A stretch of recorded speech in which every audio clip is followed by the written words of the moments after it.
What's up, guys? So last night I went to the gym. I was a little bit tired, but I turned on my motivational, inspirational speeches and just got fired up.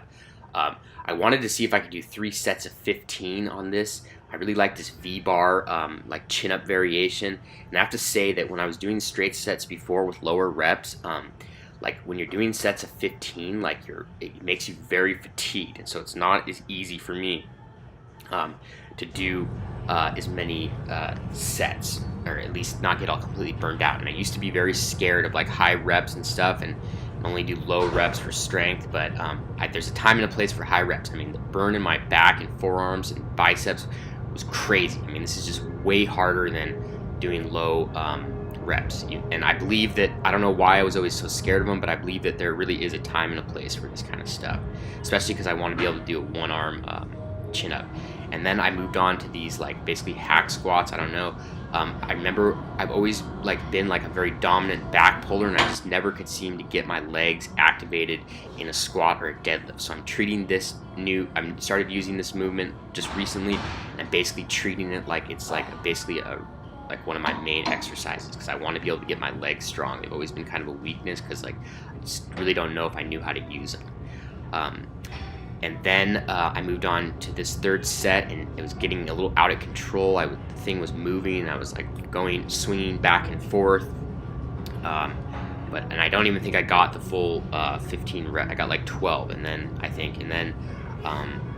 basically just like dropped, like did basically like a rest pause. And yeah, my form's getting a little bit like ridiculous, but I mean, sometimes you just gotta like basically by any means necessary. It wasn't really going for strict form. I mean, sometimes it's nice in the beginning, but when you're doing these very high reps, it's just, I don't know, sometimes not really impossible. And yeah, the thing fell, and it didn't hit me, but whatever. I don't know. And so I'm back onto this, and one thing I was gonna say about this is I really think that it helps me keep my chest or head up. I never really could get the like form down good of squats, whatever. And I was gonna do leg press, but I think this is better because your body's moving through motion. I feel like those exercises are better, and that was like very hard rep right there. But then after that, I wanted to do some more basically pull-ups, so I moved to these like neutral grips. And I don't really know how many of these sets I did. I think I did about 8 sets of pull-ups altogether. And some of them supersetted with the squat machine, and my arms were just out of control, tired, just kept going. Just like started jumping up and cheating, doing whatever I could. Probably looks a little bit ridiculous, but sometimes at the end it's just like keep going. I mean, I don't know how some people get stronger doing the straight set stuff, but I'm just pushing myself. I mean, there's a time and a place to do things like this, and I don't want to be like. I wonder why some people could do like one arm pull-ups and one arm, or more strength than me. Well, I think repetition is everything. So yeah, maybe it's not a lot of weight, but I believe it will transfer over after a while. And you know, a lot of people might not train like this because they think that like only the guys on steroids can train like this. But I used to think like that. But I'm just gonna train very high reps and do outrageous things. I don't know how, people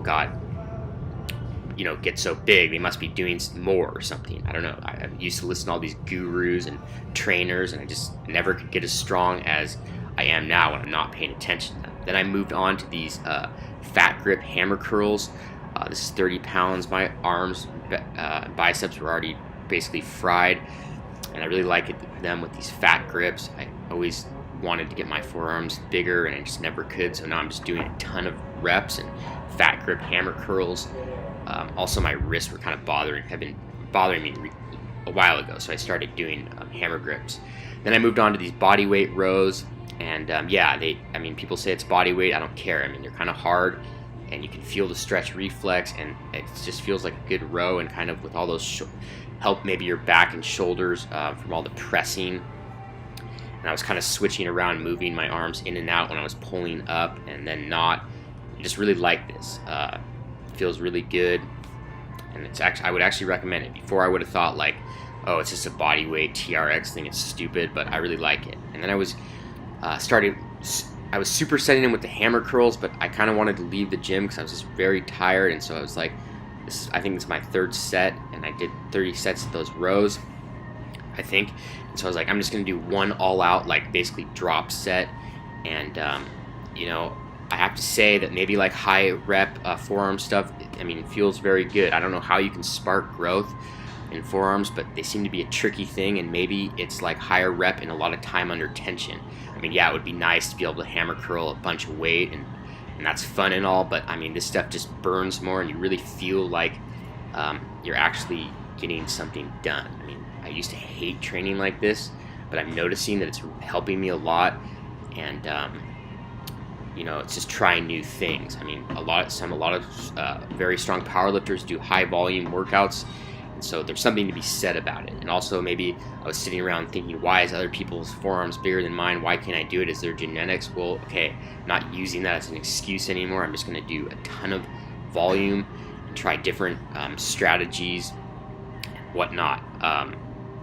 Like I said, this is just completely like, I mean, my arms were on fire. I mean, you guys should try this. If you don't have any fat grips, recommend getting a pair. I mean, they just take the like forearm workout to a whole another level, and then, you know, you can always go back to the other stuff. It's just a cool variation. But I'd say really what matters the most is intensity and progress and time under tension versus all these like equipment and stuff like that. And then like I had to even went down to the 7.5s. I mean, it was just crazy. I couldn't believe the burn and the pump or whatever. And yeah, let me know if you guys like the video, and these are just like what I do, and they're not really suggestions, I'm just showing you guys, and subscribe for more content. Thanks.